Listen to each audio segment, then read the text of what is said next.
dédouane pas de réfléchir, nous, comment on voit les choses. Donc on est obligé aussi, en tant que nous-mêmes, de donner notre vision, qu'est-ce qu'on veut. Alors, moi, je vais essayer d'être le plus clair possible pour qu'on puisse comprendre la subtilité et la différence. Parce qu'il faut quand même savoir que ce n'est pas aussi évident que ça n'apparaît. C'est-à-dire que l'histoire du siège et l'histoire de créer une association au Maroc, ce sont deux choses complètement différentes. Dans le fond. Pourquoi? Parce que moi, je pense que IDD a une vision, a sa vision.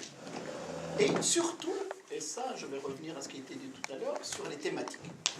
Nous ne sommes pas une association généraliste. Nous avons des thématiques bien précises sur lesquelles nous travaillons. C'est l'éducation, la jeunesse et la solidarité. Et puis, le troisième point, c'est l'économie sociale et solidaire. Ce sont des points précis. On est d'accord ou pas d'accord, donc on décide. Voilà, c'est notre domaine de compétence. Dans le domaine de la solidarité internationale, on s'intéresse à ça. Les associations marocaines, moi je suis convaincu, ne nous appartiennent pas. Elles ne sont pas une propriété de IDD. Elles sont libres. Elles adhèrent à un projet sur des questions bien précises.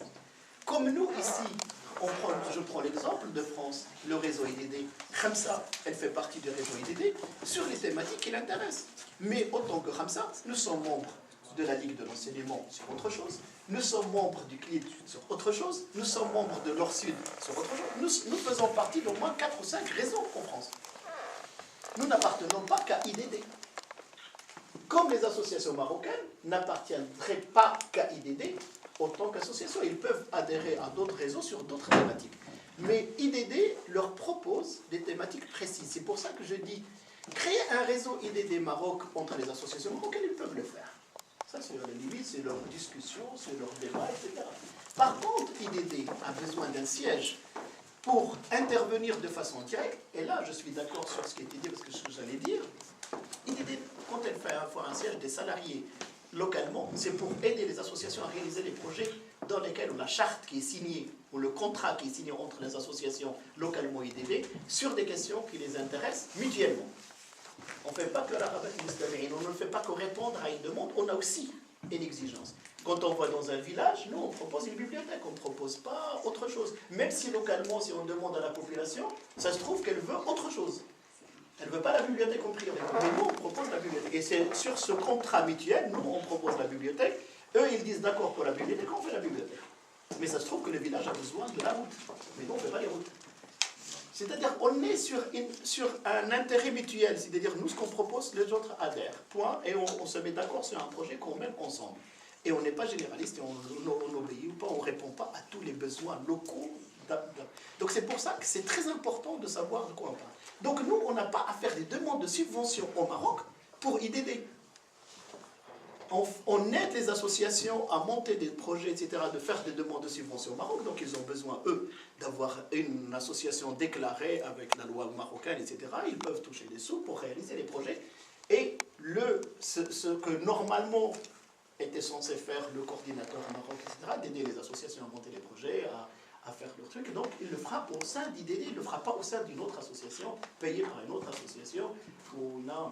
C'est pour ça, c'est pour résoudre une autre problématique qui prendra IDD France, qui n'est pas propre au réseau IDD Maroc, qui est propre à IDD France.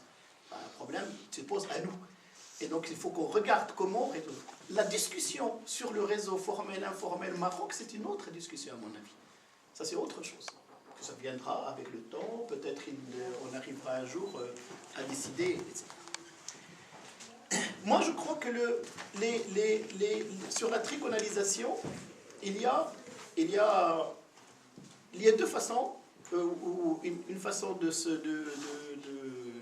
mettre ensemble sur deux thématiques. Une thématique territoriale, c'est-à-dire qu'il y a des associations qui continueront à travailler sur le territoire directement qui les concerne, et ça c'est une bonne chose. Par contre, Laure elle vient de donner un exemple parlant de partenariat thématique. On travaille par exemple sur une histoire d'école. Dans l'école, on a des chantiers jeunes, on est sur la thématique jeune, et on le fait avec FIGIC, avec Crépuscule, avec une association marocaine, et peut-être cette année on a même une association sénégalaise qui va venir dans le même chantier. Et on est sur un thème, on a des partenaires différents qui ne sont pas nos partenaires habituels dans la flèche, mais qu'aujourd'hui, sur une année donnée, c'est-à-dire que cette carte, c'est une carte qui doit être amovible chaque année selon les projets proposés des uns et des autres. C'est-à-dire que chaque année, on a des thématiques sur lesquelles, par exemple, on dit l'école, on dit un chantier jeune. Eh bien, un chantier jeune, on peut le faire avec plusieurs associations en France, avec le pôle jeune d'IDD, avec plusieurs associations marocaines, sur un problème ou sur un thème donné quelque part. Donc, on peut faire des groupements d'associations sur des thèmes précis qui est décidé sur 1 an, sur les 2 ans, sur les 3 ans, mais que les associations se sentent toutes partenaires d'un groupement d'associations du Nord comme du Sud sur une période donnée, sur un thème donné, et pas obligatoirement de façon territoriale.